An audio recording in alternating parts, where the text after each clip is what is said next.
The chandeliers above the restaurant glimmered like frozen stars, casting a golden haze across the tables draped in white. The faint hum of violins filled the air as wealthy couples whispered over champagne and steak. But amid all the polished laughter and clinking silverware, sat a girl who clearly didn't belong there. Her name was Lena, the maid's daughter. She sat nervously, her trembling fingers clutching an old phone, its cracked screen glowing faintly in her hand. Her red tie was neatly tied, but her sweater sleeves were slightly worn. Signs of a life that didn't fit inside this glittering room. The waitress had given her a polite smile when she ordered water instead of wine. The date had been arranged online.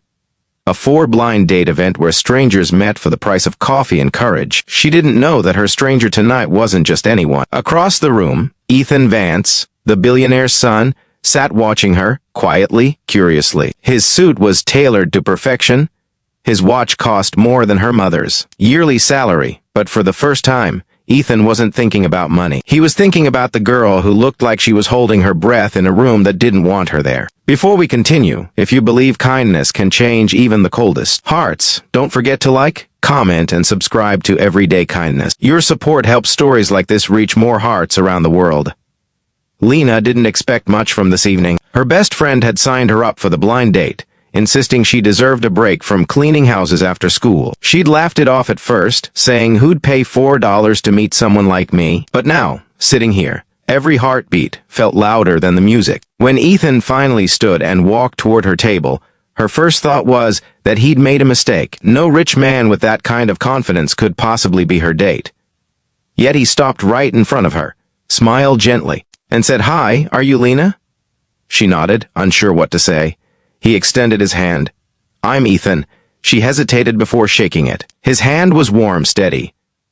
Hers trembling. The waiter approached with menus, but Lena barely looked at hers. Every price on the page felt like a cruel joke. Ethan noticed her unease. "You can order anything you like," he said softly. "I'll just have water," she whispered. "I'm not very hungry." He tilted his head, studying her face. "That's not true. You just don't want to look like you can't afford it." Her eyes widened. "What?" He smiled kindly. "It's okay. You don't have to pretend with me."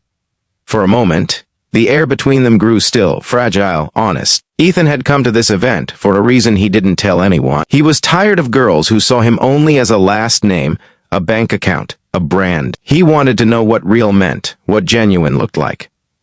So he joined anonymously, without revealing who he was. And here she was, the maid's daughter. Lena worked for his family, not directly under him, but under the house staff at his father's mansion. He'd seen her once or twice, when he visited home, carrying trays, dusting the piano, always keeping her eyes down. But seeing her now, in the soft glow of the restaurant lights, her quiet strength was impossible to ignore. As dinner went on, Ethan noticed how she spoke with simplicity but also dignity. She talked about her dreams, how she wanted to finish school, how she worked part-time just to buy second-hand books. There was no bitterness in her tone, only quiet hope.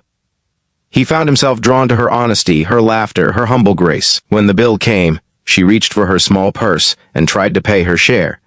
Ethan stopped her gently. "Lena, please, I invited you." She shook her head. "No, it's not about that. I don't want to owe anyone anything." He smiled faintly. "Then consider it my thanks for reminding me what real people sound like."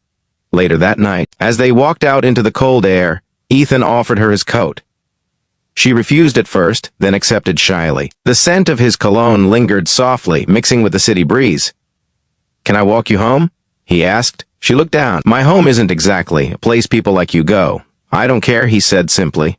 She finally nodded. They walked down narrow streets until the lights of luxury faded into small, crowded alleys. The pavement cracked beneath their feet, and the air smelled of rain and old memories. Ethan stopped outside a small apartment complex, the kind where dreams often get postponed. "This is where I live," she said, embarrassed.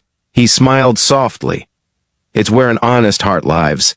She laughed weakly. "You don't talk like the guys I know." "That's because I've been pretending to be one of them my whole life," he said. Before leaving, he pulled something from his pocket, a folded napkin. On it, he'd written, "Let me show you a world that deserves someone like you." Days passed. Lena thought she'd never see him again.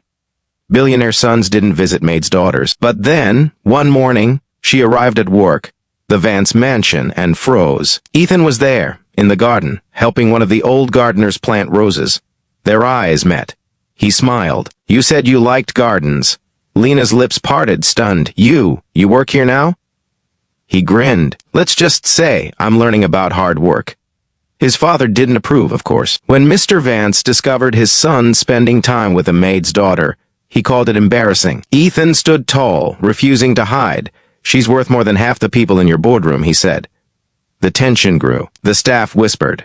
Lena tried to distance herself, afraid of costing Ethan his future.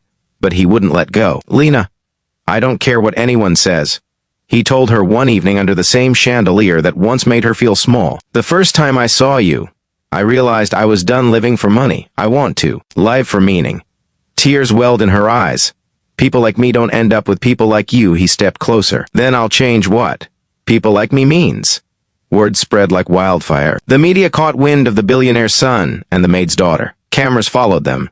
Reporters chased headlines. Lena was terrified, humiliated, until Ethan did something no one expected. At a press event, he stood before flashing cameras and said, "Yes, I'm in love with her. She taught me what my millions couldn't. Humanity." The room fell silent. "She's not my shame," he continued. "She's my reason to change." Before the final moment, if this story touched your heart, please subscribe to Everyday Kindness. Every like, comment, and share helps us keep spreading real stories of love, courage, and compassion. Years later, Lena and Ethan opened a foundation for underprivileged students, named the $4 Dream Fund. It gave young people from struggling families the chance to study, to hope, to believe. When asked what inspired it, Ethan smiled and said it started with a $4 date that cost me nothing, but changed everything.